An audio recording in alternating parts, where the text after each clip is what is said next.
ဒီနေ့ကျွန်တော်တို့နှစ်ယောက်လုံးမျှော်လင့်ထားတဲ့နေ့လေးကိုရောက်လာတယ်ပေါ့နော်မောင်တေကိုပြောချင်တာကတော့မောင်နဲ့တူတူ6နှစ်တာကာလပတ်လုံးဆိုးတူတူကောင်းတူတူပါရဲ့ဖြစ်ဖြစ်အကုန်လုံးတူတူရင်ဆိုင်ကြော်ပြတ်ပေးရတဲ့အတွက်အများကြီးကျေးဇူးတင်ပါတယ်မောင်တို့နှစ်ယောက်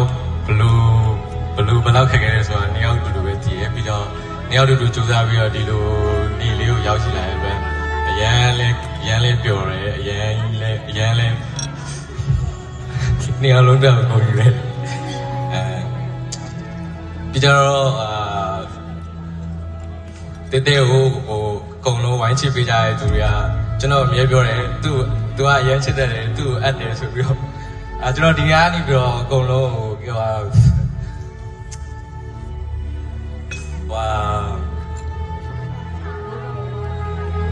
ဒီညနေကုန်လို့